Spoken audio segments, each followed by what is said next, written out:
Hello, my clock says it's just before 2 minutes after 6 o'clock, and um, on the Pacific Coast. Oh, here's my monitor, so that means I'm on the air.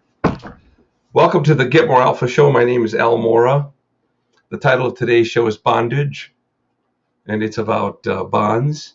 Lots of the focus will be on corporate bonds. You'll see why, but it's on bonds in general.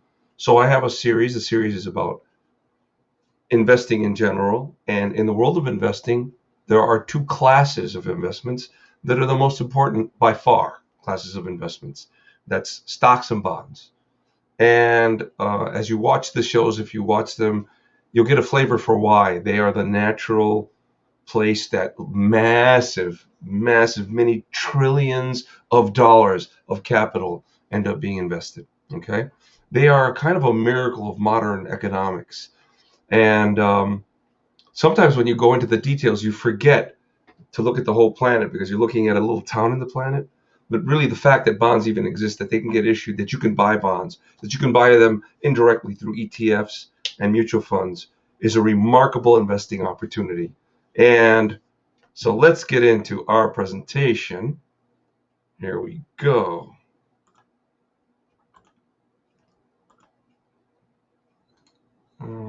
Let's see here. Let's close this guy. Getting a little bit of blinking, but we'll get there. We'll get it working. And I've tried to make this technically better, and I've made some improvements, but I do apologize that I take people's time in these shows with some of these technical challenges that I've faced. Like right now, my PowerPoint doesn't want to work. And this is what happens when your computer's just streaming is fine, but when you start adding a program like PowerPoint to streaming, I see that it strains. It's telling me I'm going to need to close the program, so I will. I'll close the program, and then I'll reopen the presentation. And let's get in there and turn it on and get it linked in. So let's turn this on. Let's go full screen. Now it is full screen. Try it like this. Okay, and then link it in here. I'm back in. I guess I can do it this way. I'm back in the streaming program. And I'm telling it what to add to this scene in case you are a streamer or want to be a streamer. That's the process here. And I'll move it where we can see it all. So you're watching the process happen. Here it goes. And then we'll move this to back. There, I push this to back. Then push me to the front. No, I am on front top. Okay. Oh, actually, I go on bottom. I go underneath. That's right. Okay. So this is on top. It might be blinky, but we'll get it to go. Let's see here. Now let's go to full screen, and that should solve our blinkiness. In the past, it has. All right, I'm watching on my monitor. There's a little bit of latency, and so I'll see if it's full screen's on my monitor. If not, as I've done before, I sometimes have had to start the show later. I've had to log all the way off, turn the computer off, start all over. Yeah, we're not getting that screen on the screen. So it looks like it's going to be one of those days. So I apologize for this technical issue, and I will shut down and start again. So I'll be right back. Oh, wait a minute. It's got a send to live button here. Maybe that'll work. Sometimes it should do this by itself automatically. But sometimes, there it is. It worked. Okay. Okay, so now I'm on that screen. And I'll go full screen, and this might work. Try again. Let's see if we have it. If we do, we're on a roll. We're going. We're rocking and rolling. It's going to be a great one. We are. Okay. My monitor says we're rocking and rolling. We look good. Don't we look good? Okay, today's casual. Today I felt like, oh, gee, I wear my shirt and tie often, but today let's do casual. Let's have fun. So what? April 13, 2020 coronavirus news has been a little bit better.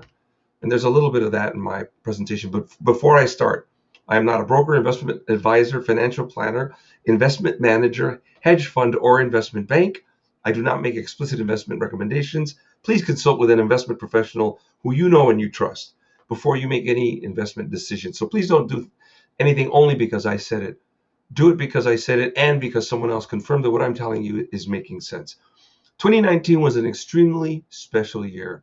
There was a hole blown through a wall that used to exist, and that wall was the broker wall. The brokers used to be the, what would I call it? The bottleneck between investors and accessing, this would be everyday retail individual investors. They were the bottleneck that put up a barrier or challenge between everyday moms and pops and getting to invest in the stock market, which over time is a great thing to do. And so how did that happen? Because in 2019, the investing revolution started. And how did that start? It started when conventional brokers started battling each other to get people to use them as brokers online. So all the top, if not all, most of the top conventional, traditional, powerful brokers created websites where you could invest, and you would have to have a minimum balance. This is years ago. And you would pay them a commission when you bought stocks. And then the commissions went down as they battled for more accounts. And then they started creating apps that you could use on your phone. Now everybody has an app, and they improved the interface. And in 2019, they finally, the competition became so intense that they got to the point where they said, okay, you can open an account with us, open an account. It could be a $100 account, no minimum investment. And in the past, that would have meant nothing anyway, because you would be paying 20, 30, 40 bucks a trade just calling up a broker and having them buy a stock for you. So if you spend $100 on stock, that's going to make 10% a year on average, but you pay $20 to buy that share of stock. That's insane. And even if you only spent $1,000 or $2,000, it didn't work. But now the math works. Why? Because now there's no minimum balance, and there are no commissions if you buy stocks. There are many bonds you can buy with no commission through ETFs. And so 2019, year of financial independence, zero minimum balance, zero transaction commissions, automated investment management is available in these accounts, and you can access them via desktop, laptop, your tablet, and an app right on your phone. This is my phone that's monitoring this show right now. And the interfaces just keep evolving. All right, today's show is called Bondage. Today's show is called Bondage because it's about bonds, and there is a certain bondage. When a company issues a bond, here's a beautiful old American Airlines bond. I didn't look at it. There is already information in front of us. American Airlines issued bonds, and if you look at their name right underneath it, it says 4.25 subordinated debenture. Subordinated debenture meant there were other bonds, and bonds get called debentures sometimes. Bonds that got issued before this had seniority. These are subordinated. That meant the people who invested in this bond did not receive interest until the persons with more seniority got paid. All right.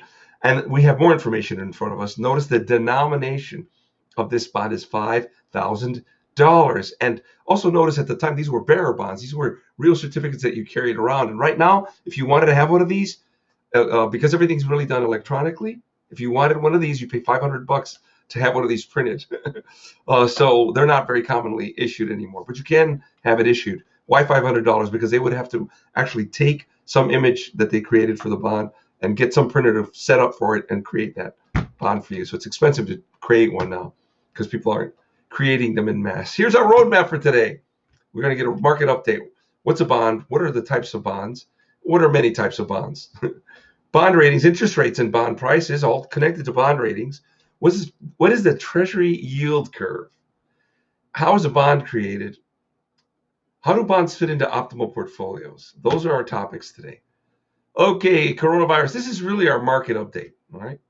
Coronavirus.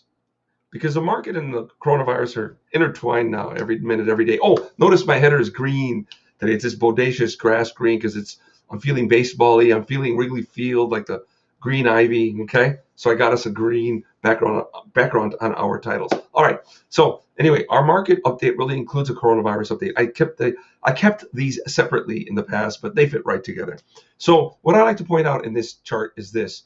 This is a chart I created, a table I created with the major wars, epidemics, pandemics, and plagues since 429 BC. I don't know if it's complete, but it probably is reasonably complete. It certainly serves our purpose.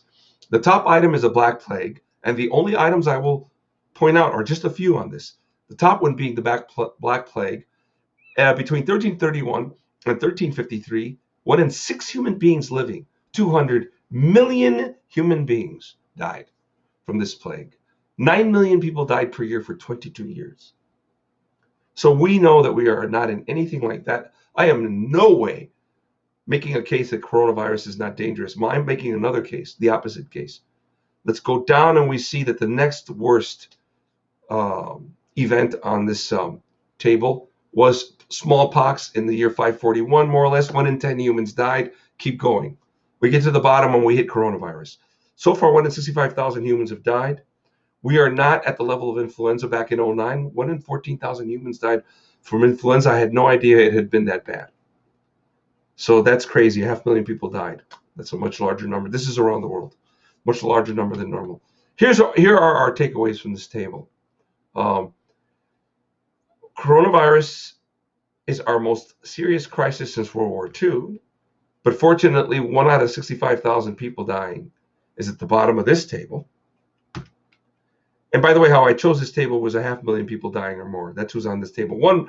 The typhus hit the human race back in 429 BC, and that was amazing because that was 1 in 1,200 humans. But other than that, everybody else is 500,000 deaths or more. Anyway, so here we go. We have an opportunity to evade, right, what I'm calling a biblical event. To me, these events on here would be what I would call biblical, but not coronavirus. That doesn't, again, I'm not making the case that we should just relax and not battle coronavirus. It's the opposite. Let us battle so that we don't come anywhere close to having anything like what we have experienced in the past.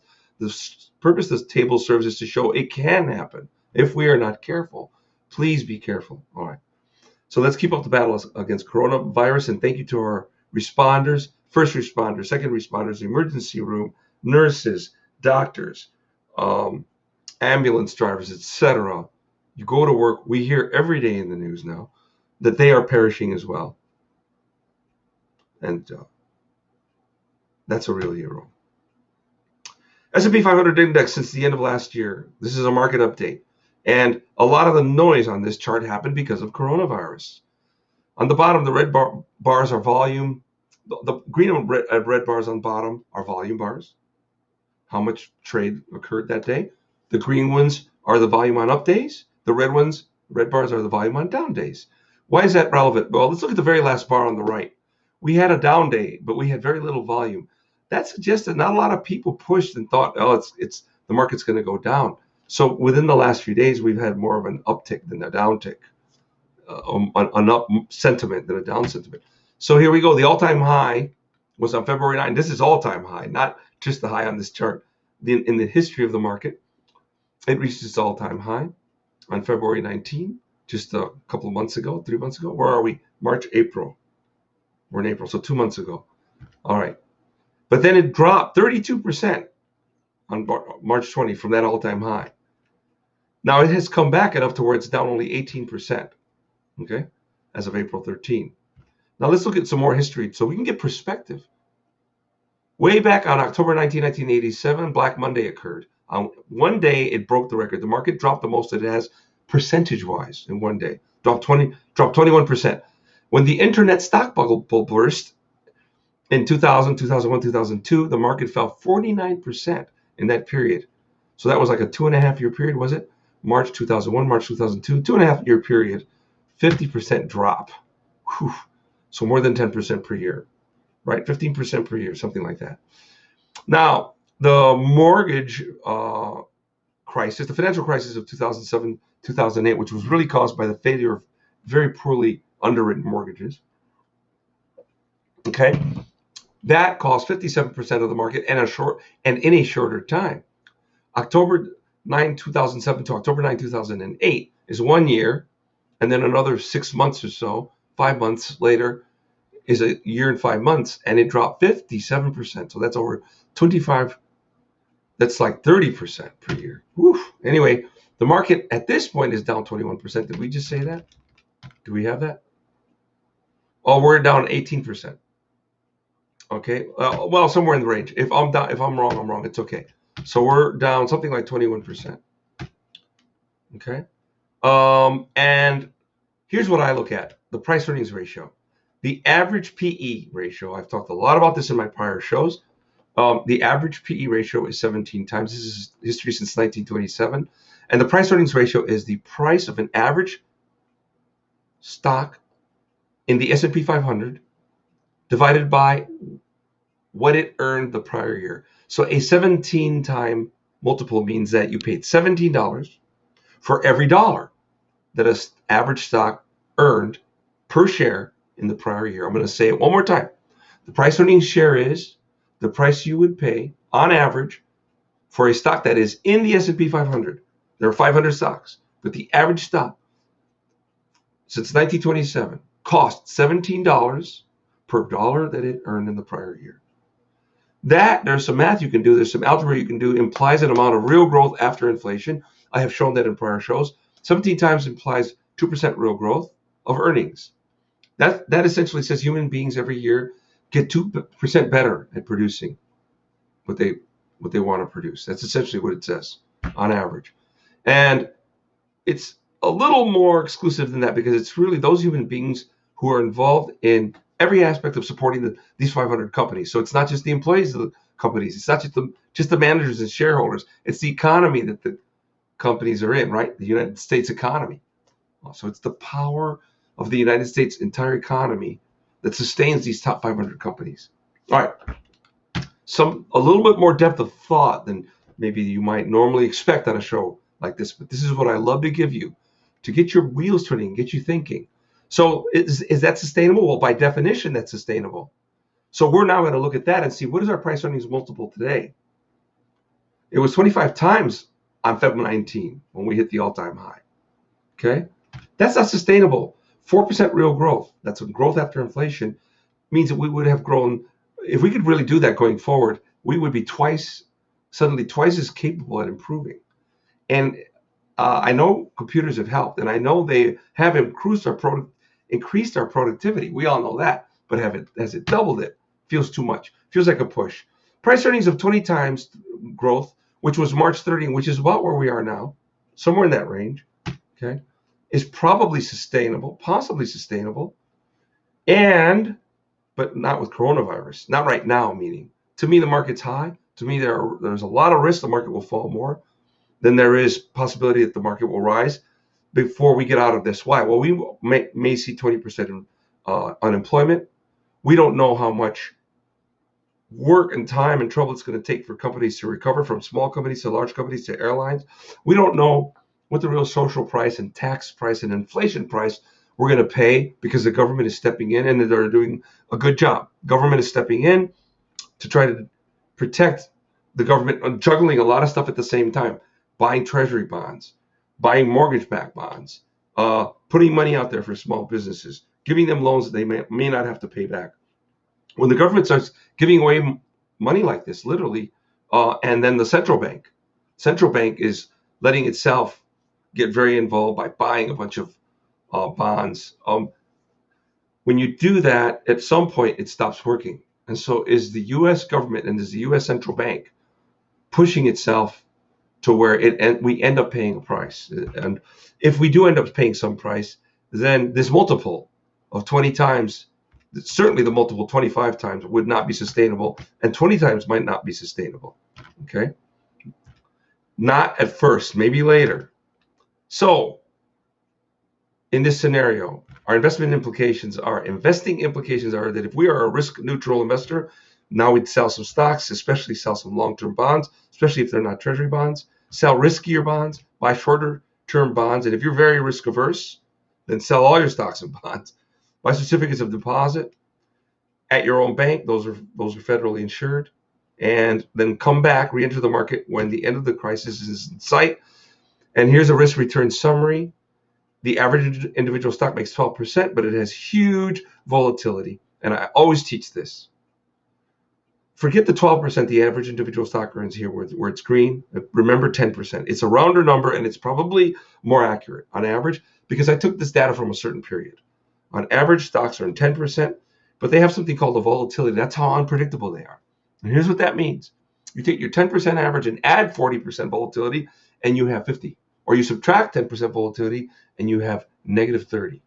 So from negative 30 to 50, that range is a range where stocks will give you returns 2 out of 3 years in that massive, very wide 80% range if you buy individual shares of stock. 1 out of 6 years you'll make more, 1 out of 6 years you'll make less. However, go right next door to average individual stock on this chart and see S&P 500 index, go to the right, and that return is the same, 10% return. But if you buy an ETF or a mutual fund that buys S&P 500 index, then because you're diversified, when many stocks go down, others go up, the average return is still what it is, but the variability is vastly less. And now your volatility is more like 20%. So think simply, I have 12 and 16 here, but think 10 and 20. And that is the average return is 10%. Add 20 to 10, you get 30 on the right. 30% is the high end of this range I'm creating.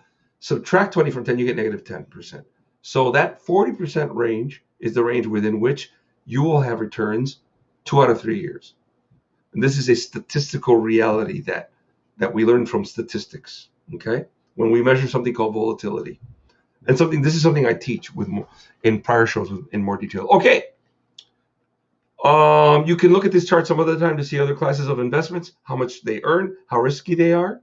And if you have questions, you know where to contact Al Mora, okay, at MorAlpha.net. You can email me from there. So volatilities are far above these historical averages, and be careful. Volatilities right now are not running 40% for individual stocks. They're running way higher. They are running 40% or higher for the entire market combined. So volatility is more than twice normal. How do we know that? We can just measure it, but also prices of options imply volatility. And I've taught that in prior shows. Okay, here we're on to bondage. We're on to what is a bond from the owner's perspective. When you own a bond, the issuer has promised you they will pay you interest and principal. So when you have a bond, you have made a loan.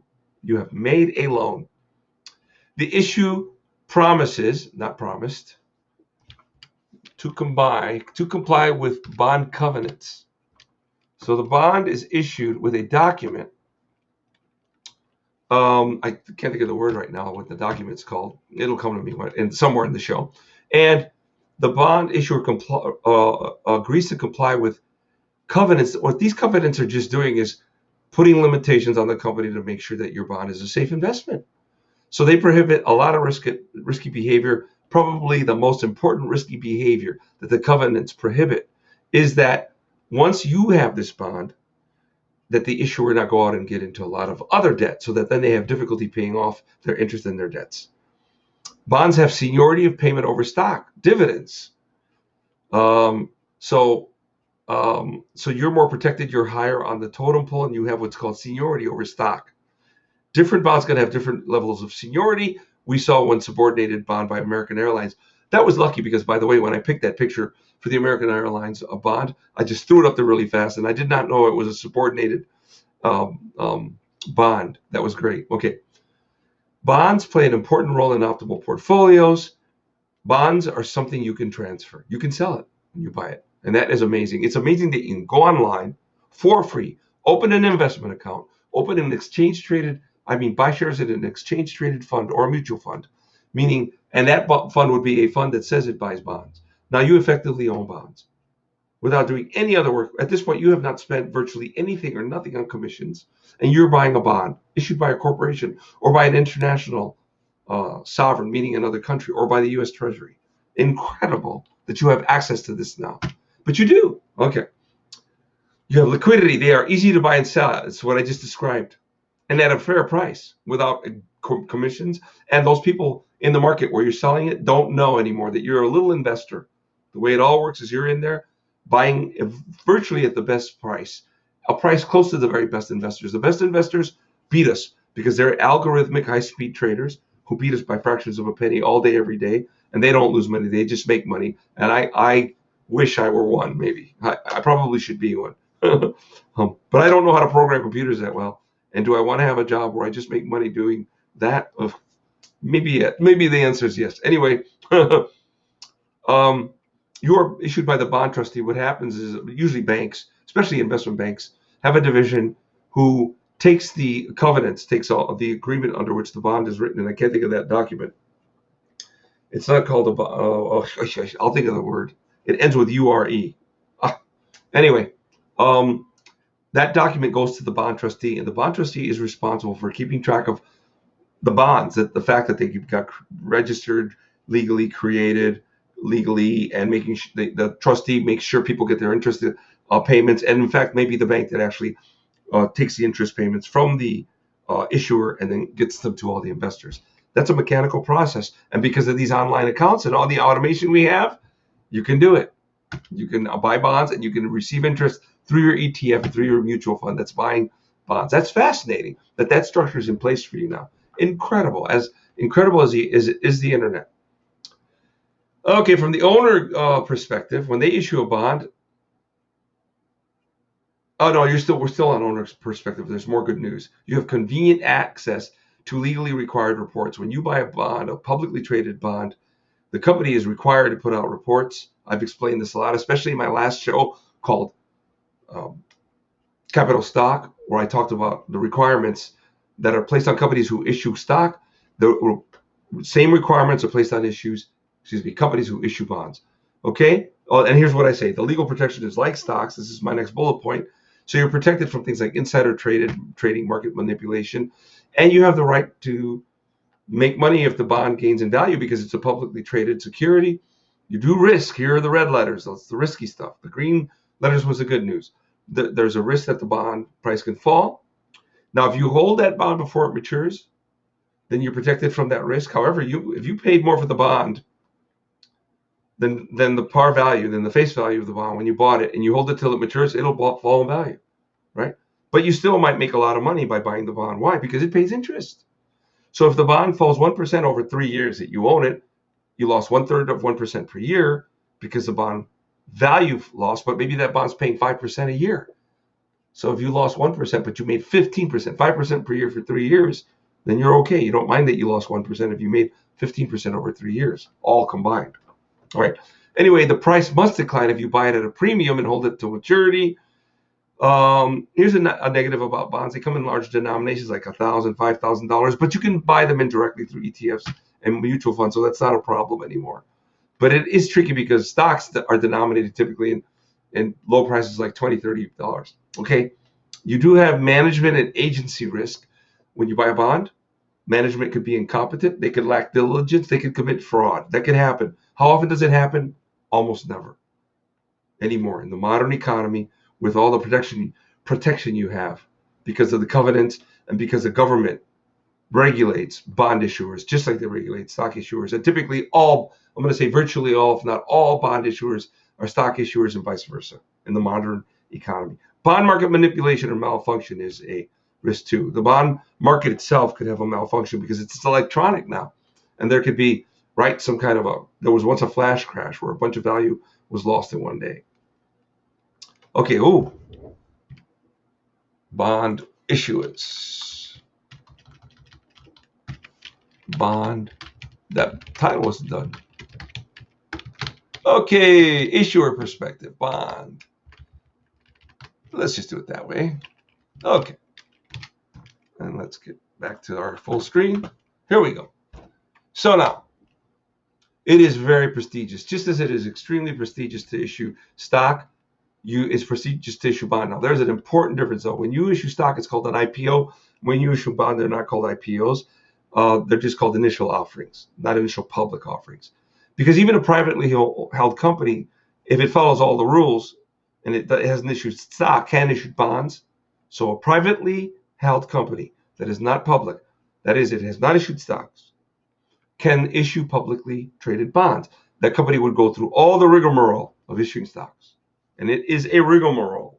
It is expensive. I covered it in detail in my last show. So watch my last show. It was fantastic, if I may say, called Capital Stock. Anyway, there is huge prestige, however, in issuing a bond. You get low cash capital slash low interest expense. I just created this thing in one day. First time I've created a presentation in one day for this show. I did this one in one day. Really cranked it out. Okay. This is an effective source of perpetual capital. Here's what I mean. Companies like Coca-Cola, General Electric, Walmart, they issue stock and they'll never issue stock again, almost never. That would be a really unusual thing. But they issue bonds, and then because the bonds are going to mature, before they mature, they issue more bonds, and they raise more money, and they use the money to pay off the old bonds. As they grow, they issue more bonds than what they need to pay off their maturities, because then they can use that cash to operate their company. And yes, when they do that, that's what they report. There's a whole registration process they go through. There's an offering memorandum they go through. There's that document that goes along with bonds that I can't think of right now that the covenants are in. I'm going to look it up if I don't remember it by the end of the show. And so what happens is you issue a bond, and then before it matures, you issue more bonds. So companies, treasury departments, will go through the stock issuance exercise one time. It is a painful exercise. It is like surgery. It is like root canal surgery. It is tough. But when you get through it, then if you issue a bond, it is vastly less work, because so much of the same identical information that goes into registration and goes into offering memoranda, plural, and so much of the effort that goes into getting an investment bank, getting a team, a syndicate of investment banks, the whole process of getting investors to know your company enough to be interested in buying your securities, that whole roadshow thing that happens when you did stock. Once you get out there and issue bonds, if you're publicly traded, then that's it. It is something your treasury department does every year, every couple of years, depending how large the company is. If you're a massive corporate and you have massive amounts, many billions of dollars of debt outstanding, say you're a bank, then your treasury department is putting out bonds all the time. And you may have several teams putting out bonds at the same time, issuing a bond every month, a big, major, gigantic issuance. Okay. Borrowing through bonds opens access to more borrowing. That, in fact, is true. Once you issue a bond and you go through the rigmarole of the process, more bond investors know you. And when it's time for them to decide to buy your bond, now instead of them having to read a lot of information about you, read some news about you, do their own little diligence and make sure you're really who you say you are, they know you. They've done the homework.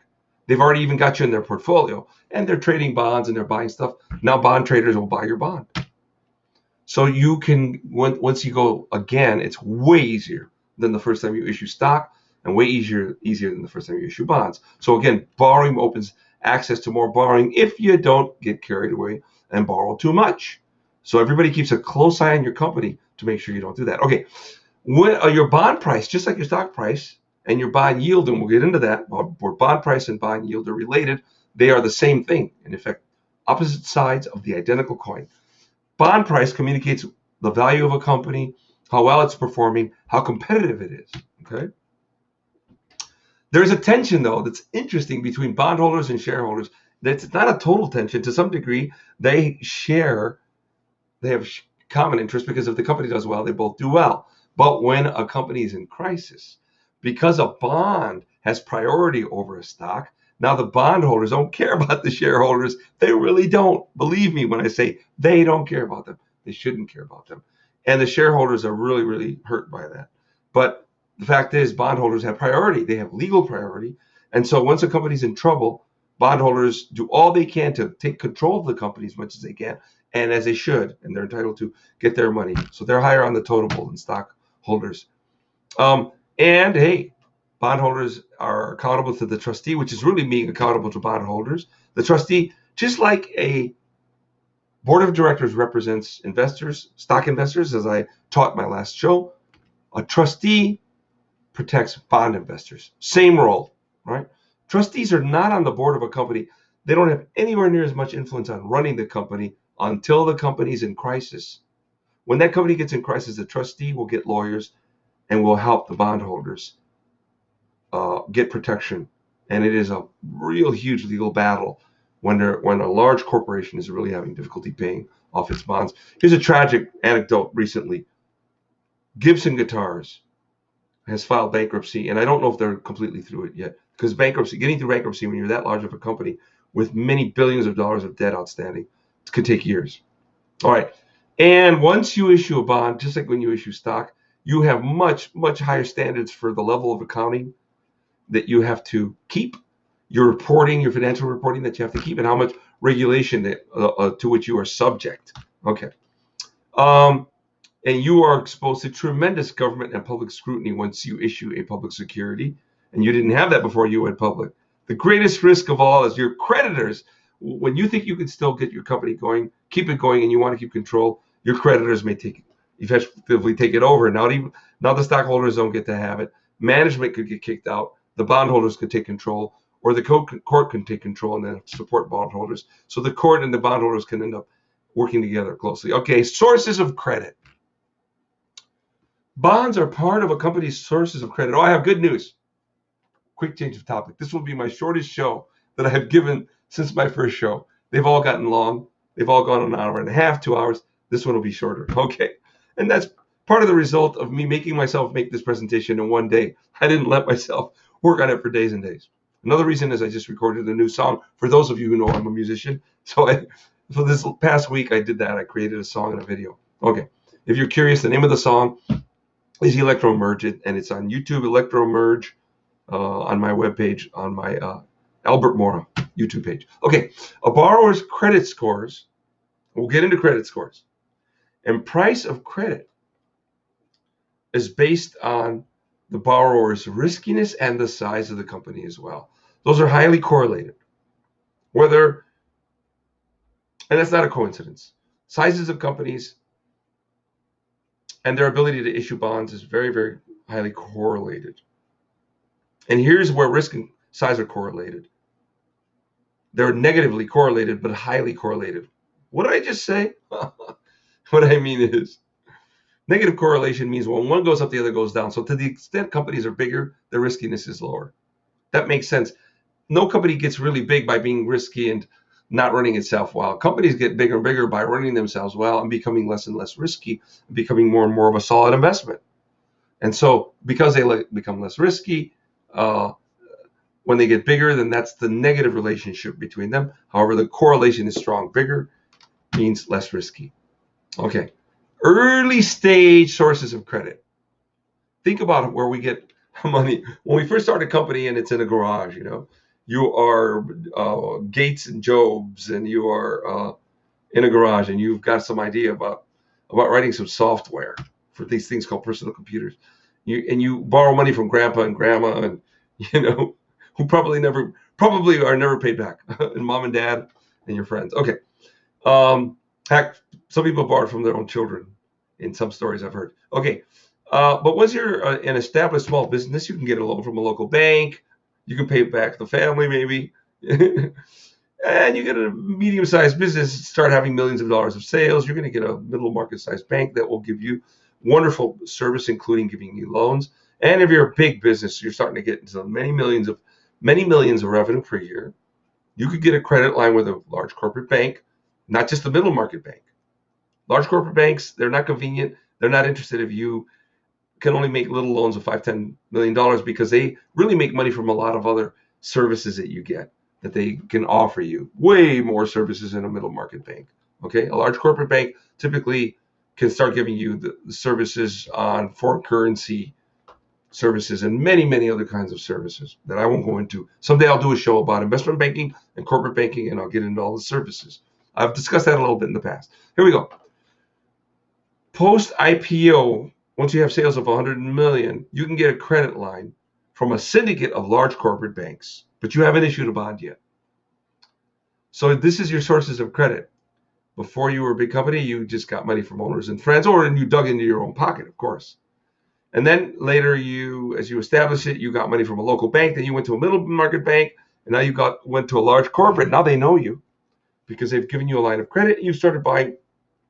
Maybe you've traded foreign currency with them. You bought foreign currency. Actually, what you've done is you've sold stuff overseas, and you sold that foreign currency and bought dollars from them. Is what you've done by that point. Okay, and then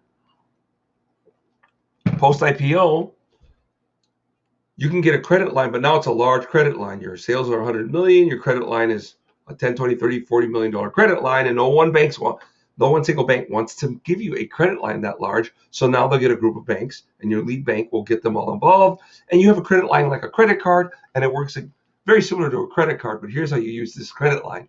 You know what your bills are today, so you draw down on the credit line, and you get cash.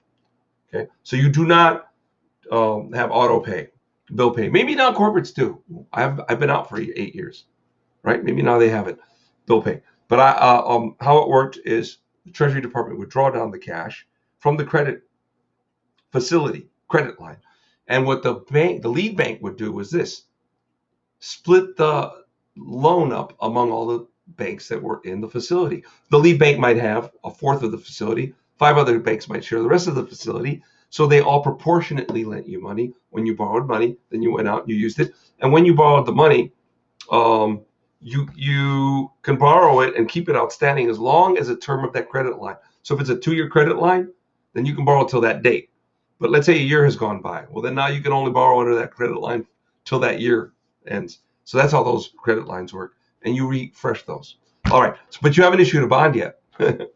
But you're getting more sophisticated. You get in a Treasury Department that has professionals on it that know this credit market. And they also typically by then know a lot about how to issue a bond. But weaker credits don't issue bonds. Better credits do issue bonds. Well, why? Because the interest rate on bonds is lower than what you pay to the banks. That's an important reason why. By the way, these credit lines for banks, when you're weaker, they make you have it, what's it called? They make you, I'll give them collateral, assign collateral. And then eventually, as your credit gets stronger, you don't have to assign collateral. By the time you're issuing a bond, you're not assigning collateral. You're just issuing that bond. Okay. So they're not asset backed, we call it. So here we go. The lowest level of bond is a bond issued by a company with a weak credit rating, or even a company, or even a country with a weak credit rating. And they're called high yield, non-investment junk bonds, okay? Or non-investment grade junk bonds. So small countries or developing countries issue what's called developing sovereign bonds. So sovereign being country bonds. But they're really high yield bonds, and no one calls them junk bonds out of respect, really. And I mean that. And that's a good thing. So they call them junk bonds when they're issued by corporates, but not if they're issued by countries. And that's fine. Okay, but then you get to be a large corporate with a strong credit rating, and then they call your bond an investment grade bond. And as you go into less risky borrowing, this is the riskiest borrowing, and as your borrowing becomes less risky, your interest you pay is lower. And so once you're a large corporate with strong credit rating, your interest rates are unbelievably low. All right. Governments then issue at even lower rates. And then a highly developed federal government like the USA, Germany, UK, Switzerland issue at the lowest rates. There are points in history, and we are at one of those points, where a government has a lower credit rating than some corporations. And so the United States doesn't have the AAA highest credit rating. We'll see those. We credit ratings, and I'll explain them. We have a second highest kind of ranking in credit rating. So that means the United States pays a higher interest rate than some giant corporations with fantastic credit rating. And I think some countries, Germany might have a better credit rating. Why? Because they're not as in debt as the United States is. We issue a lot of bonds, and that is why we don't have the highest credit rating anymore as a country. However, our credit rating is still super high. So think of it as this. Before we had a trip, like when you had an A+ in school, before America had an A+++, which was really called in the market AAA+. AAA+ credit rating. And now we only have a AA credit rating. Well, that's like saying you have an A instead of an A+. You still have fantastic credit rating. Types of bonds. What are they? What kinds of bonds are there? Well, bonds can differ by many dimensions, whereas a stock really is a stock is a stock is a stock. The difference between them is what company issued them, and do they pay dividends, and how much dividend does a company pay. And you can buy preferred stock. Preferred stock. That is in my prior show. Okay, so there is not a huge variety of stocks, and unless, again, going back to who issued them, you could say, well, there are classes of stocks based on who issued them by industry. You can say, well, these are energy stocks. These are financial stocks issued by banks. These are industrial stocks. Okay, same thing with bonds, but here we go. Bonds, though, can be issued by a government. Governments do not issue stock, right? But governments issue bonds, like our Treasury, and I've taught this in prior shows, issues bonds every week except maybe during the holidays. States, U.S. municipalities like counties and cities issue bonds. They also have projects like we call sewage projects that they issue bonds for, etc. Okay. And then sovereigns, meaning other countries, issue bonds, and international bonds get issued by governments and by companies all over the world, particularly in the developed economies. So Japanese companies that we know, Honda and Toyota, and Korean companies like Hyundai and Kia, German companies that we know like Mercedes and BMW, British companies that we know. Think of a good one. Oh, British Petroleum, they issue lots of bonds. All right. Here we go. Now, but within each of those, there are more narrower categories. Yeah. So I started naming the categories. You can even categorize them by bonds issued by small companies, bonds issued by large companies, bond issued by older companies, bond issued by brand new companies. You can break it down however you want. However, bonds can be broken down by taxable, non-taxable, meaning, and I wrote this backward because a taxable bond would be non-government. Well, let's put it this way. And a non-taxable bond would be issued by a government. All right. Okay, so in the U.S., if you buy U.S. government bonds, they're not taxable, but if you buy international bonds, government bonds, they are taxable. All right. Different kinds of interest rate structures on bonds. Some bonds don't even have a coupon. They're called deep discount bonds. And that sounds crazy, right? Somebody borrows money from you, but then it doesn't have an interest rate attached to it. Why would you buy that bond? Here's why you would buy it. Because the borrower would tell you, I'll pay you back $1,000 in 5 years. And you tell them, well, okay, but you're not paying me interest, so I'll tell you what. Yeah, I'll pay you $500 for that. And he says, done. And that's how it happens. You pay $500 and you get paid $1,000. So that difference in price was your interest that you got. So you won't be receiving interest payments while that bond is alive, but you will be receiving interest income. Okay, effectively, because what will happen is that price of that bond will go up until it becomes as a par value, the value at which it was issued, the face value at which it was issued when it matures. All right, here we go. And then you can have these high yield bonds that have a high coupon on them. We call the interest rate that's on the bond document that I can't think of, the coupon on the bond. All right. Third term, bonds get issued overnight. What does that mean? Well, we don't call them bonds. We call it commercial paper, but it's really bonds. But large companies that have fantastic credit ratings, and these would be these companies that have a credit rating even better than the U.S. government or as good as the U.S. government. So it's not a ton of them, but there are a few dozen companies right now. I don't know the number. I wish I knew. I probably should. But there are a few companies out there in the world that issue commercial paper, and it'll be paper that matures in a day or in a week or in a month. And this is one way they're raising money, just short-term money. Their Treasury Department just does that. So they forecast long-term, year by year, and they issue bonds. And when they're forecasting their cash needs, they forecast that they'll issue bonds, and then they also forecast that they'll use commercial paper. They forecast that they'll use that credit facility that I described earlier. So anyway, you can have commercial paper, and that commercial paper doesn't have a coupon attached to it. They'll do what they call discount style that I described. They'll say, we're borrowing $1 million, and somebody else will say, I'll buy that commercial paper. Somebody comes along and buys it, typically another corporation or a bank, and they'll say, okay, but I'm not paying $1 million for it because you're going to pay me some interest. So I'll pay you $990,000, and you're going to pay me $10,000 more tomorrow, and that's the interest I make for lending it to you for one day, and that way you paid your bills. Okay, interest payment type. There are bonds that have almost all bonds have a fixed coupon, but some have floating coupons, and the coupon will float based on an index. So they will say, whatever the Treasury bond is, and they'll designate a Treasury bond. They'll say, we're issuing this bond. There's a Treasury bond that matures around the time this bond matures.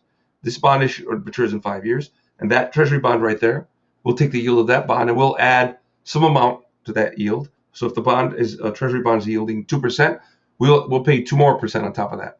We'll pay you 4%, and that's your floating rate. And we'll pay you that once a year, 4%. And if the U.S. Treasury bond yield rises, we'll pay you more. So that's a floating rate bond. Those do exist. They're not common, but they exist. All right, optionality. What does that mean? Well, a bond could be convertible into stock, and sometimes when companies are at the point where they're having trouble issuing bonds, one way to make a bond appealing and make it sellable to investors is to say, okay, here's what we're going to do. Instead of just issuing bond, we're going to put some candy in this bond. We're going to say that if we do well, and if the bond price goes over a certain price, then we will let you, if you want to, we'll give you stock instead of bonds. You may want stock, but you don't have to. And that's a convertible bond, and that happens. Not super common, but it happens. It's common. Puttable bonds mean when you buy it, you can sell it back to the company at a certain price. And here's when you would want to do that, if the bond price falls below the put price. So the bond will come on and say, we have $1,000 face value bond, and it's puttable starting in a year. And it's a 5-year bond. And in a year, you can sell it back to the company anytime you want for $90. Well, if the bond's trading for $95, you would never sell it to the company for $90. But if the company's having trouble and the bond price starts falling, and it will, then you can say, well, shoot, man, no one wants to pay me $90 for these bonds. You can go to the company and say, look, it says I can give it to you for $90 per $100 a face, and the company will buy it from you. So that's a puttable bond. A callable bond protects the issuer. A callable bond has a price on it of, say, $110, and the issuer is protected. So if the bond starts getting really crazy high in price, the issuer actually has been doing very well. And one way to reward themselves is to tell people who hold the bond, hey, sorry, we're doing well, and normally that bond would be trading, you bought it at $100 per $100 a face, and it would be trading at $130, except that we have a call option on it, and so we'll buy it back at $110. When you buy a bond, you know that the put and the call exist, and you know that the bond's price will always range between those two prices. And so that's optionality. That's an example of a type of bond. Bonds can be, oh, well, I already said that. I'm redundant here, so I can just say this. Take this out. Okay. And now we're not redundant. There we go. Okay. So they could be convertible into stocks. They can have interest that's paid every quarter, every half year, every year. They can have inflation protection. If inflation rises, the interest rate rises. The government issues bonds like that. Bond ratings. Why are bond ratings important? If a bond has higher credit quality, it gets a higher credit rating, and then the company has an easier time issuing the bond. And it's so easy that it gets to say, I'll pay a lower interest rate. And bondholders will still buy it. So here we go. Bonds differ as to, let's see. Did I forget to? Yeah, I don't need this slide. This was a redundant slide. Let's do this then. All right, here we go. Let's get into bond ratings. Yeah, let's undo that. Okay, now we're good. This is a table that shows 3 different companies who rate bonds. A few things to know. They rate government bonds for free, but they charge corporations to rate their bonds. So there is some tension there. Here you have a company that's being paid by the company to rate the company's bonds, so you know they have a bias. You know that the credit rating company will rate the bonds a little bit favorably compared with what they would if they were more independent. And it's just something that everyone lives with. However, rating companies pride themselves on not being too soft. Because they know this. To the extent rating companies are tough on corporations who issue bonds, investors will trust the rating agency more.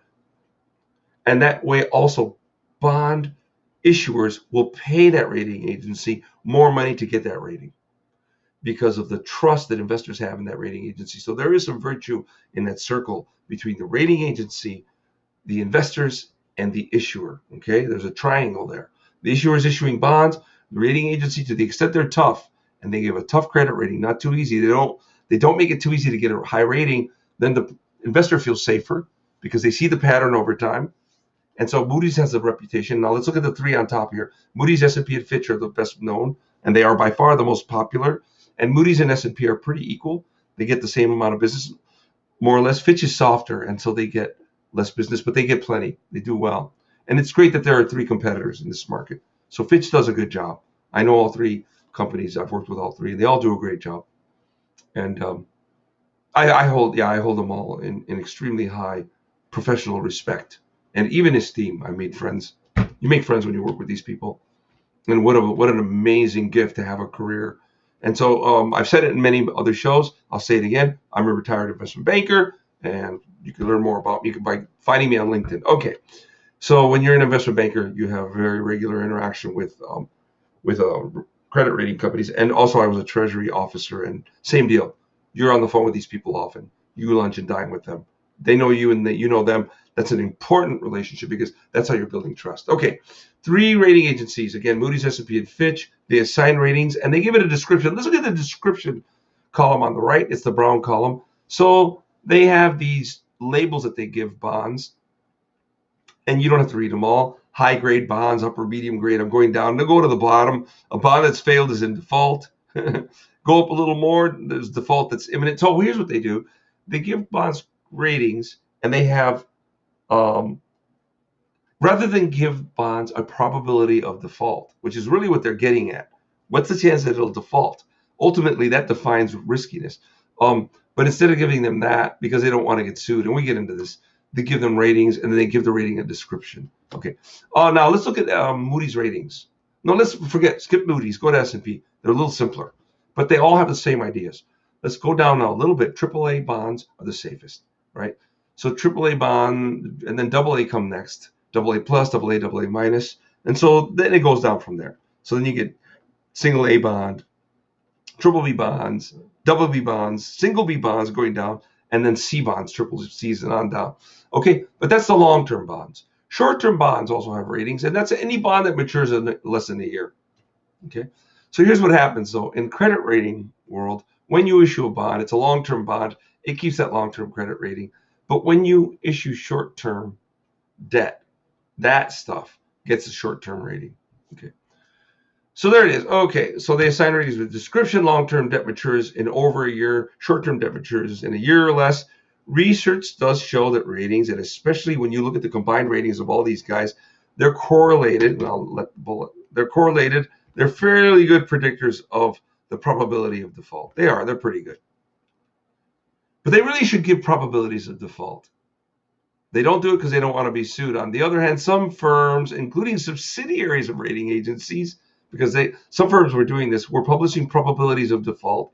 They were putting indexes out there, and those became popular with investors, especially bond traders. And it is used a lot to calculate bond prices. So people who are technical and do spreadsheets and calculate bond prices all day long use these probabilities of default. And then we'll never get rid of bond ratings. That's maybe not a good thing. Maybe it is a good thing. Interest rates are tied to bond ratings, and they're tied to bond prices. Okay. So we're going to get into bond credit ratings, their term, and their interest rates. So we're going to do a little bit of math. So take a deep breath. Just a little bit of math. Not too painful, I promise. And the math is done for us. I couldn't do math. I could not do math on the fly for this show anymore. It's why I don't work anymore. But I can do it on a slide and check the math 25 times, which I do. Did you take your deep breath? Take one more. You can do a little math.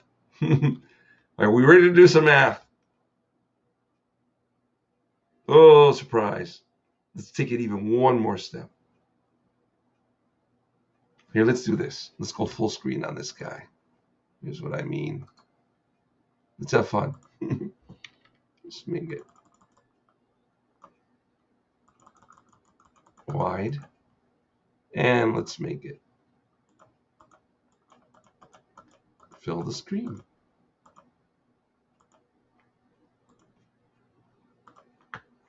There we go. That looks better, doesn't it?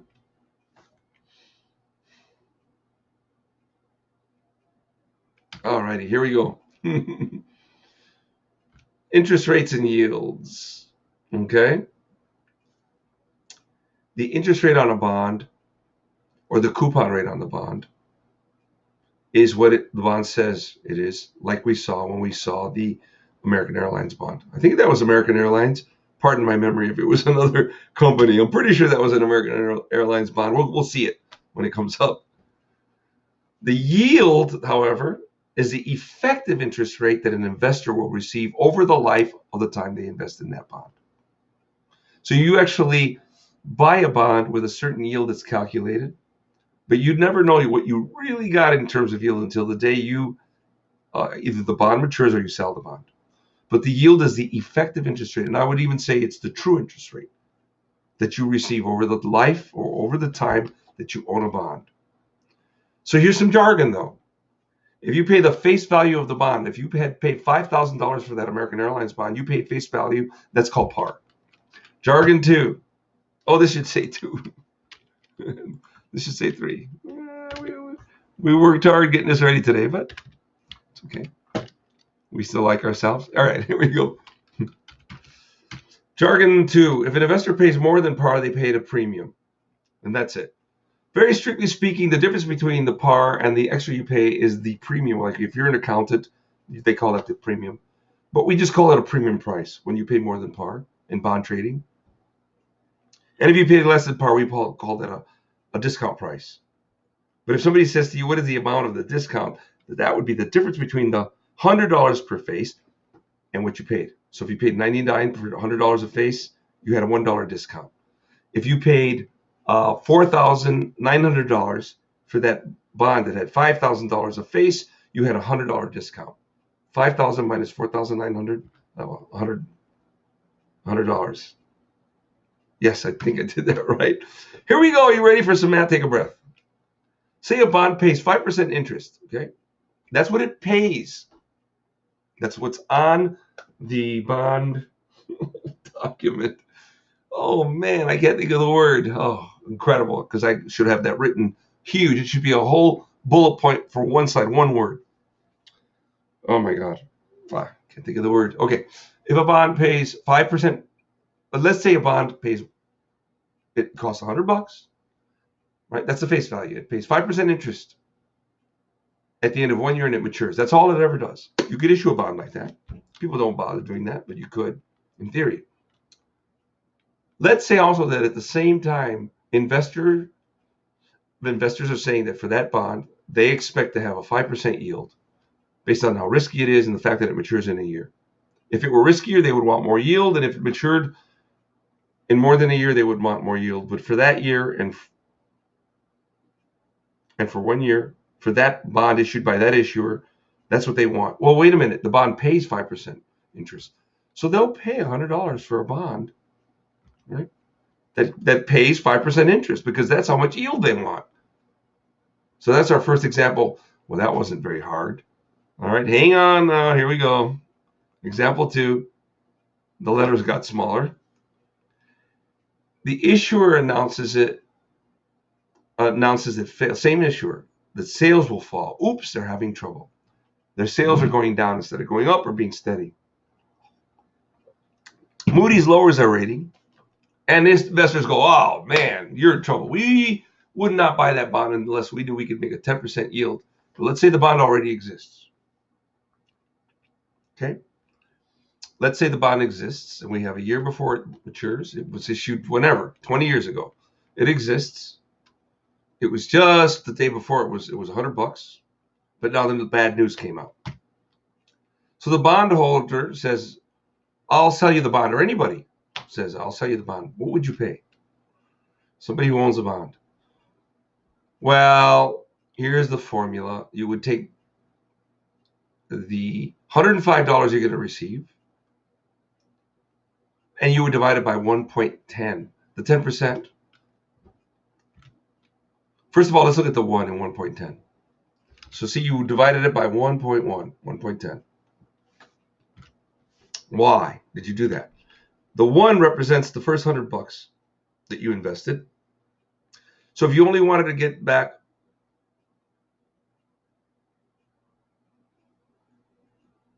what you first invested, You would divide it by $100. That wouldn't quite work, but think of it that way conceptually.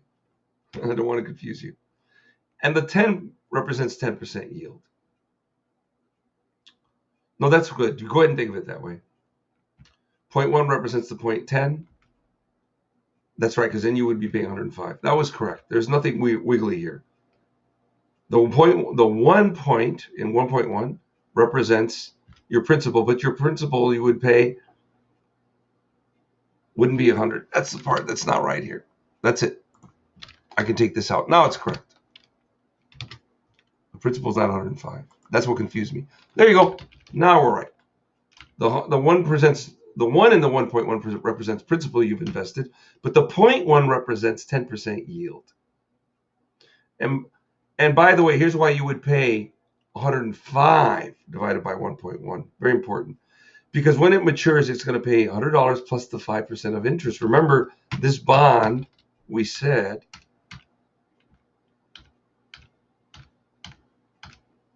in example 1, it pays 5% interest at the end of year 1. Very important to remember. So it doesn't just pay $100 at the end of year 1. It pays $105 at the end of year 1. Okay, example 2. So we know it's going to pay $105 at the end of year 1. And we divide it by 1.1. The 1 represents we get our principal back, and the 0.1 represents we get 10% of yield. And 105 divided by 110 is $95.46. So a bond that was issued for $100 now, but if it had a $5 coupon on it, would be worth $95.46. Oh, but no, this is something else true. That's true. Say the bond had already been issued for $100. It's now worth $95.46, and they lost some money, $346, if that bond was issued in the past for $100. So they did lose money. That's something to be aware of. It's something that came to life. It was worth $100 when it first got issued, and now it's worth less. So those persons who invested in it, if they sell it to you, right? If that person sold it to you, for example, they would only get $95.46. They would have experienced a loss, but they could, and they wouldn't all day long. They do, because they weren't worried that it might even go down more. So they sell them. All right. Now, example number 3. Now they say, well, wait a minute. We changed our mind. Sales will rise. Sales are going to increase. Credit rating gets raised. Investors go, whoa, we're going to look at other companies like you. Now that you're a better company, oh, we charge them 3% yield. How much were we going to pay for that same bond? Well, now we only divided by 1.03. The 1 represents principal invested, and the 3 represents our yield.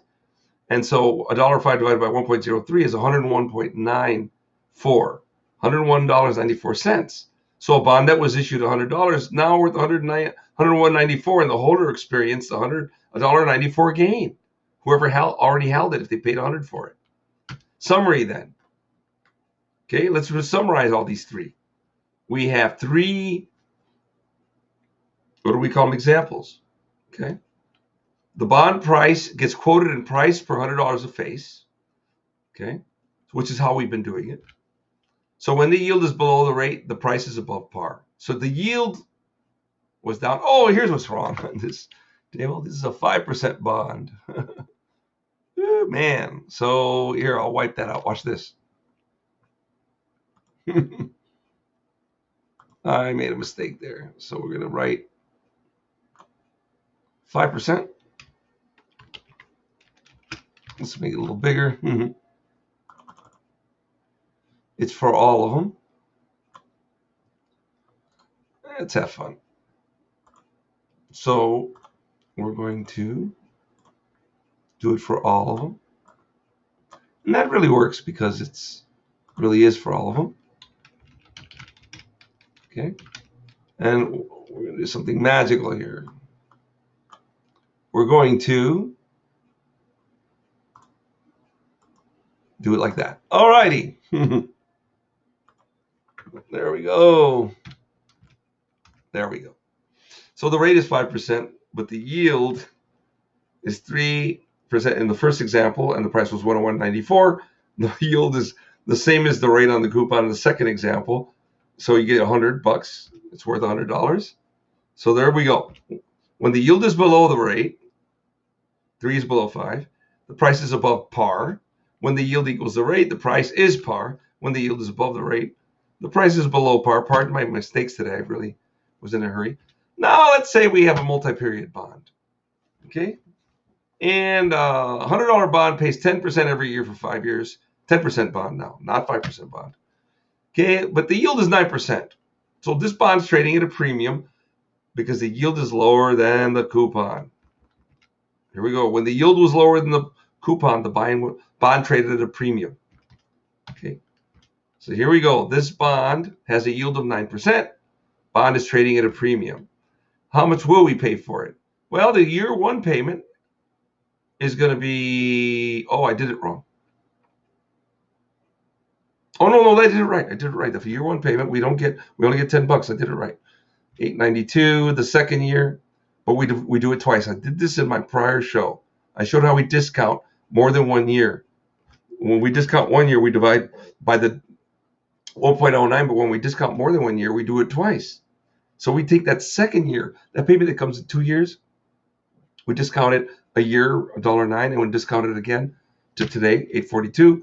Third year payment is worth $7.72. Fourth year payment is $7.08.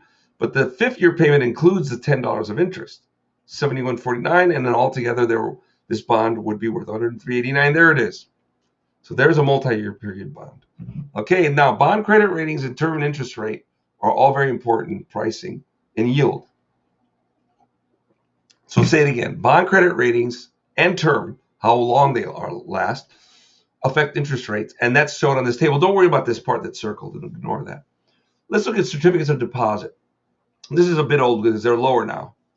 This table, I just pulled it off the internet because it's just an example. This is not where rates are today, just a sample. So if you bought a 3-month CD, you made $245, but if you bought a 10-year CD going all the way to the right, you got $380. All right. Now, what did U.S. Treasury bonds pay? So if you bought a U.S. Treasury bond, look at this. They paid lower than CDs paid. So you might as well buy CDs instead of buying bonds, Treasury bonds. So CDs were a good deal then. Okay. And then U.S. Treasury zero bonds don't have a coupon. They mature. They issue bonds like I described that have no coupon, and they get bought at a deep discount. And then they have yields that are similar. And then we go to more risky bonds, and the yields are higher. And that's it. We won't look at any more detail except to say this: as bond credit, and some of these have their credit ratings next to them. Corporates are AAAs, AA's, single A's, triple B's. All right, municipals are there. Okay, what you see in this table, if you study it though, is if a bond has a higher credit rating, the rate is lower. This is the yield on these bonds. All right, and I should put yield here, versus term versus yield.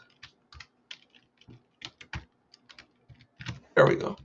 All right, and so here we go.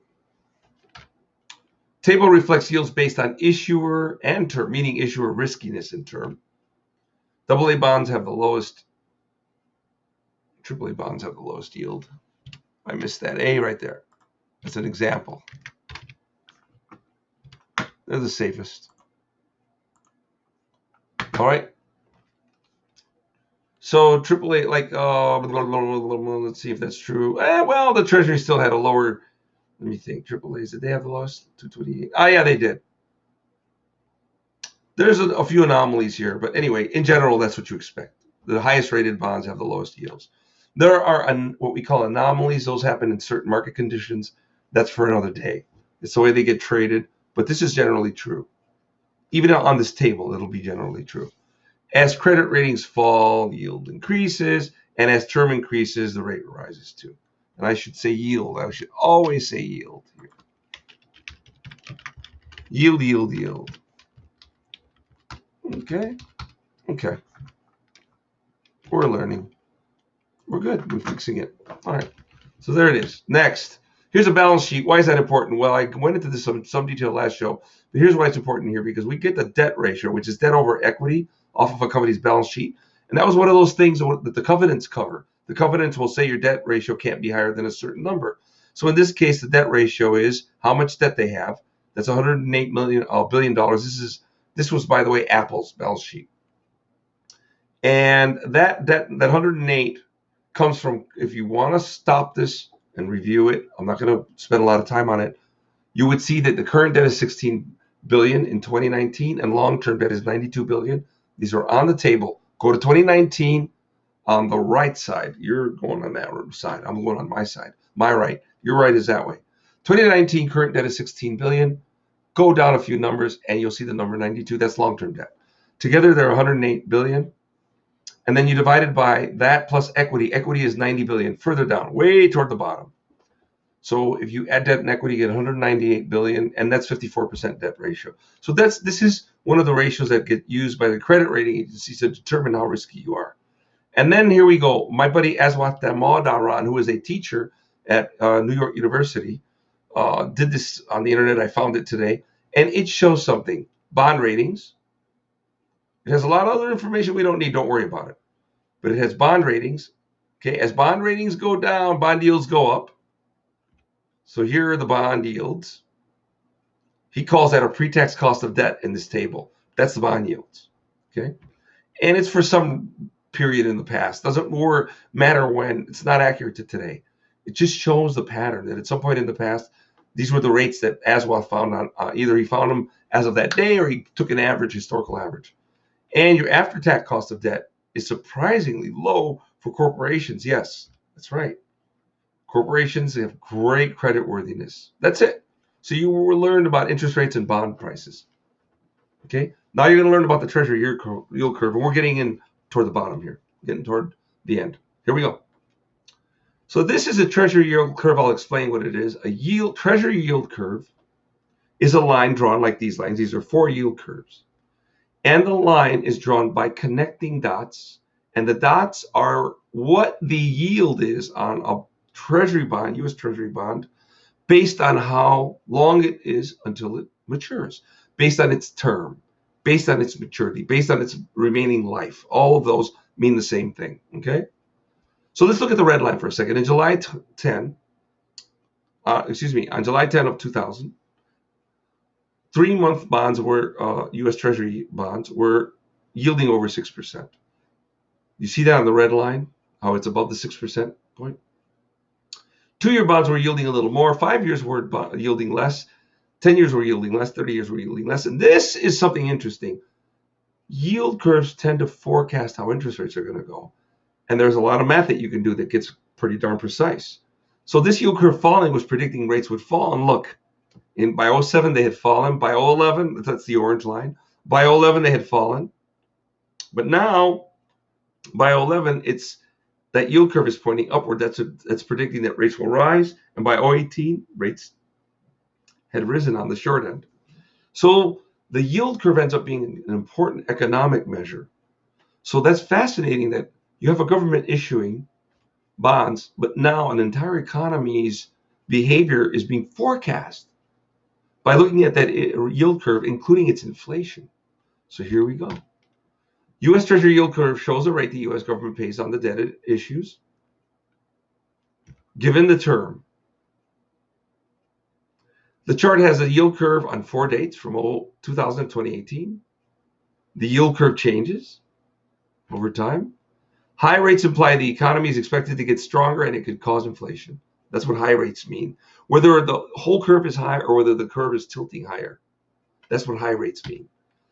And conversely, low rates, whether the curve is low or whether it's pointing down, imply the economy is expected to get weaker. Isn't that fascinating?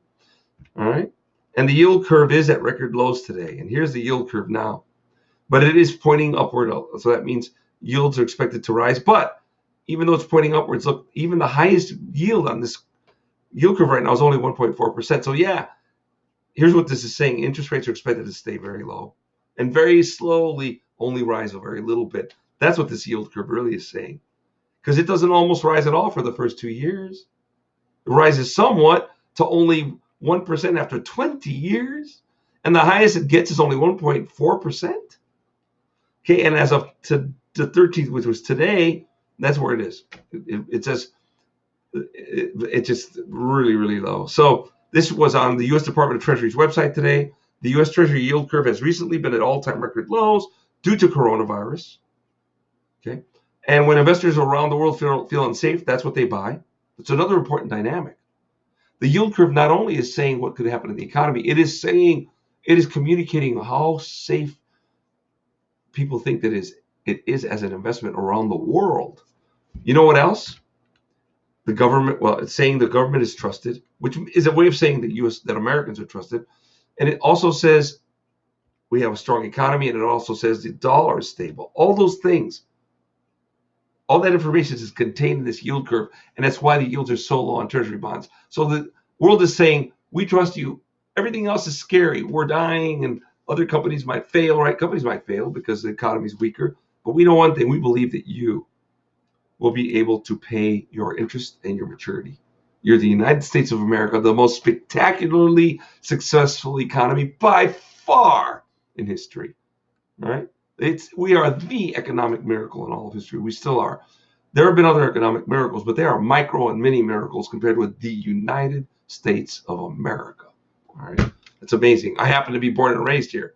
So do I take some pride? A little bit. Do I feel lucky? I feel beyond lucky. Beyond lucky. Do I feel blessed? I don't know if being blessed even means anything, but if it does have meaning, being blessed, then I certainly am blessed that I'm born and raised in the United States of America, and that I'm sitting here in, of all places, the only one out of 30 humans lives in the United States, 30 billion out of 300 billion out of 8 billion. I won't try the math right now. Yes, I will. 300 million out of 8 billion. 3 of us makes a billion. 3 times 8 is 24. 1 in 24 Americans. If I did the math right, 1 in 24 humans is American. That's lucky. But then I live in California. And then I live in Carlsbad in a beautiful home. And where I have an ocean view. One of these shows, I should do it with my back to the ocean so you can enjoy the ocean view. All right, there we go. What I will do is show you photos I've taken. I'll put that on the show. All right, anyway, GDP was 22 trillion. Oh, here's why. Here's what we're going to look at. The composition of debt in the U.S. economy up to around 2017. Not current, but still very meaningful. Federal government, percent of GDP means how much debt does the federal government have, which is over 100% of GDP. GDP is how much our economy produces in a year. What did we produce in 2019? 22 trillion. So the federal government had more than 22 trillion in debt at the end of 2017, and they had more than that at the end of 2019. And they have more than that now. I think the numbers were around 24 trillion. Look at households, 80%. So federal government debt was around 23 trillion at that time. Here we go, 40% of this total. Household debt was around 16 trillion, around a fourth. Rounded numbers. Financials, meaning banks and insurance companies, they had around a fourth also. Very roughly, very rough numbers. That's the yellow line. Corporates had about 7 trillion, about 10%. Okay. So the total debt was, did I put that in here? No, let's add it up. All right. I had that somewhere. So total debt was 23 plus 16. Go slowly. 23 plus 10 is 33 plus 6 is 39. Okay. Slowly then. 39 plus 10 is 49 plus 5 is 54. Slowly. O plus 10 is 64. $64 trillion of debt. That was then. Now it's higher. But that's a lot of money. All right, here we go. How are bonds created? We're at the end, finally.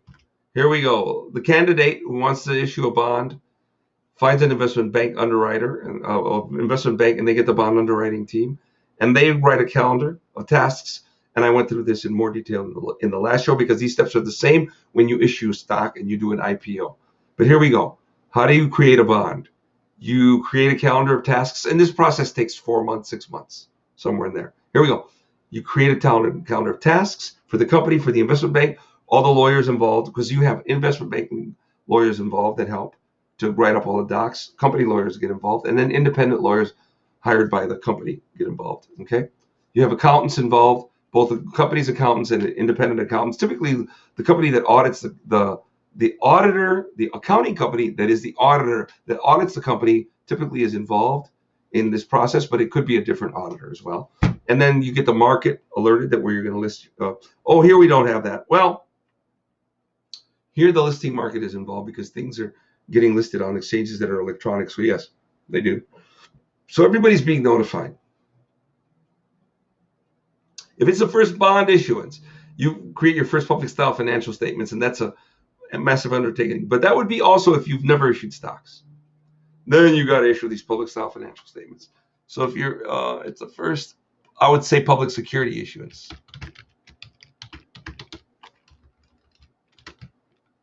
They prepare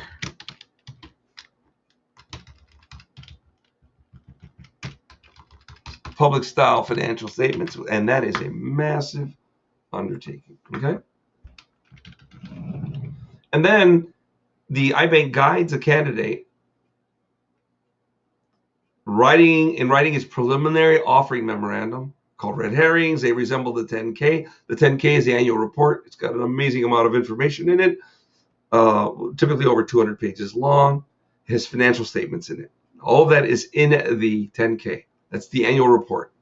Okay, then you would register these securities and the offering memorandum with the Securities Exchange Commission, and then the iBank syndicate, the group of banks that are going to blow the bonds out, that are going to sell the bonds. They distribute that offering memo to prospective investors, and on the morning of the IPO, on the bond issuance, because I stole this slide from issuance, the syndicate. There we go. Sorry about this. Some typos today, but not too bad for having thrown it together so fast. So they on the morning of the issuance, this is the magic morning when the bonds are born. The syndicate takes orders until the book is full. Book is filled, meaning the number of bonds that was a target number to sell gets sold. Sometimes you sell a little more. It's called being oversubscribed. And then the bonds are created. Here we go. Bonds are created. Bonds are created. What else? Yep. Final price and fees filed at the end. And you get your bonds. It used to be T+3. I don't know if it is. I think it was 3+3 for bonds. And the investment banks do split a typical fee. And if you issued a $260 million bond, there we go. That's needed some work. Okay. There it is. We have it. If you issued a $260 million bond, then the bank would make $10 million, and that's why they pay those boys the big money, because they can raise hundreds of millions of dollars and billions of dollars for you in a few short months. And here's the last part. Bonds are important because they are part of optimal portfolios. In theory, there exist optimal portfolios. That has the highest expected return for a given amount of risk that you take. One optimal portfolio that exists is the market portfolio, which would hold all the stocks that there are in proportion to their value. Okay. Many ETFs and mutual funds mimic the S&P or other market proxies. So if you buy a mutual fund or an ETF that mimics the S&P, you are buying an optimal portfolio. All right. However, that's only one narrow optimal portfolio, but actually you have essentially an infinity of optimal portfolios from which to choose. And we're going to see that in a chart in a second. Okay. In other words, you can pick an optimal portfolio that is safer than the market portfolio, and you can pick one that's riskier than the market portfolio, but they would still be the optimal portfolio given their level of risk. Okay, so here we go. ETFs, yeah, mimic that. So that's how you would do it. As an individual, you wouldn't go out and buy all the stocks. Can you imagine how many orders you'd have to place to buy 500 different stocks? And you would have to figure out how much to buy of each one, and your broker would take that order and charge you way more than you would ever want to pay. Okay. They would fill the order for you, though, if you place the order. Okay. ETFs and mutual funds mimic it. That's right. They exist. All other optimal portfolios, contain a combination of stocks and bonds. That's why we're getting to this. And here we go. The optimal portfolio was discovered by those persons who discovered the capital asset pricing model. Here's how they did it. Now, they did a lot of math, but here's how we summarize that math in a really neat chart. We have a chart that has a bar that goes up, and every dot that is on here is placed so that its expected return dictates how high it is. If a dot is higher, it has a higher expected return. If it's lower, it has a lower expected return. Expected return comes from just people knowing the company and thinking that the company is a good company or not. That's expected return. If they're a great company, they expect more return. And if they're not so great, or if they're just a very safe company that does very safe kind of business. I'm going to give you an example. Energy company, like an electric company. and the gas company. That's a safe business. So their expected return isn't that high, but that's not bad because their risk will be low. So here's what we do with every dot. We decide how high to put it based on its expected return, but we decide to put it somewhere from left to right based on how risky it is. If it's very, very risky, it goes way to the right, which is that way for you. Way that way, okay? But if it goes all the way to the left to where it hits that bar, the expected return bar, it would have no risk. Well, what you see is not one of those dots has zero risk. If it had zero risk, it would be on the bar, the vertical bar, the expected return bar. So black dots, let's read our bullet points now. Black dots represent individual investments reflecting expected return and volatility, which is risk. By the way, there's something I teach also called beta, same thing. There is an efficient frontier. If we drew a line, by the way, there are like 4,000 stocks are traded, listed in the United States. So if I did all 4,000 dots, we could draw a line that touches the highest dots at any level of risk.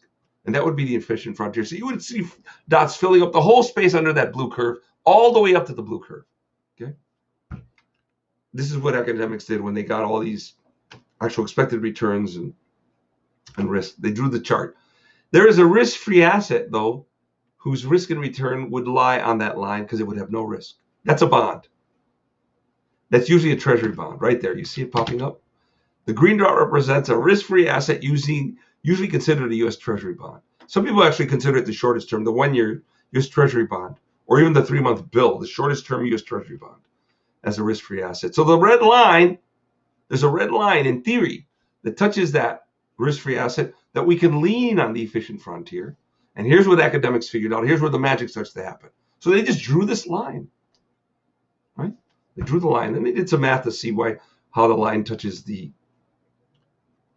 efficient frontier. And let's read it. That's the market portfolio. They figured out that the red line touches the efficient frontier at the market portfolio. We usually think of that as the S&P 500 index.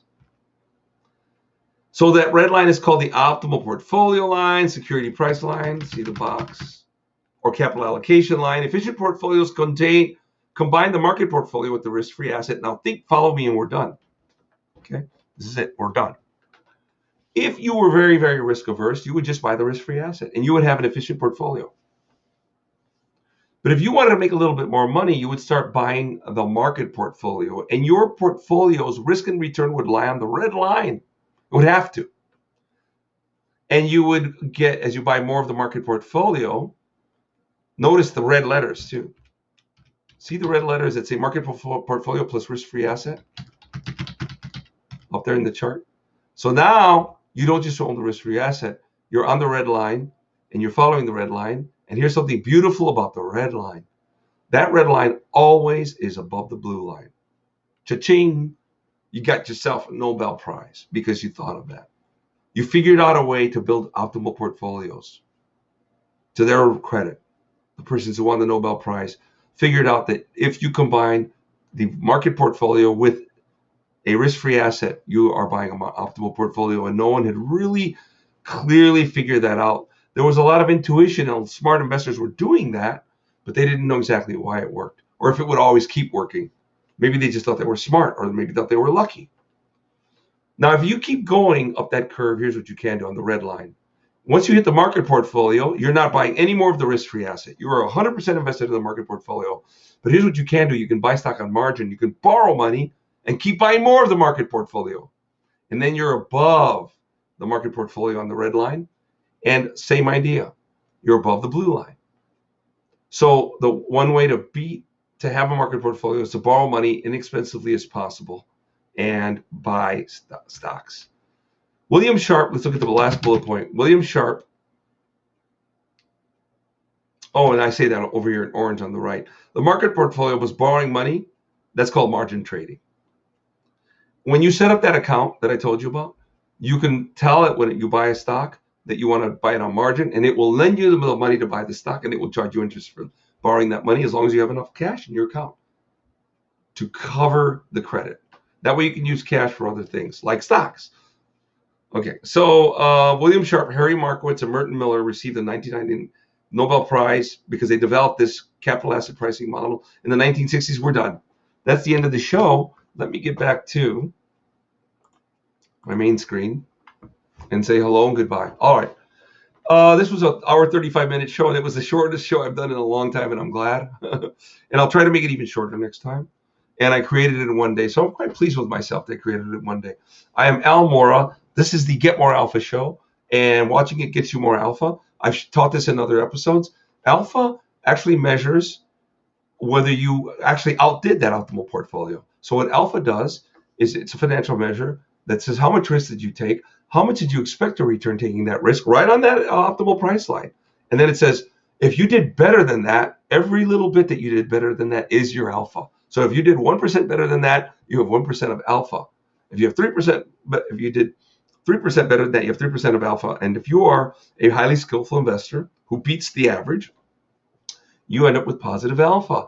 That's why this is called the Get More Alpha show. That's why this is the place to get the most alpha you can get dollar for dollar, because this is my gift to you. Also, because, hey, tell your friends about the show. If they have portfolios, if you know a student that might want to become an investment banker, they can contact me. They can watch my episodes a little bit. They can flip through the prior episodes, and see what the knowledge is that's in there. And if you are a student who is studying stuff, look at the descriptions of these chapters. If you're worried about learning things and getting a flavor for what's going on in your textbook, but in real life, watch my show.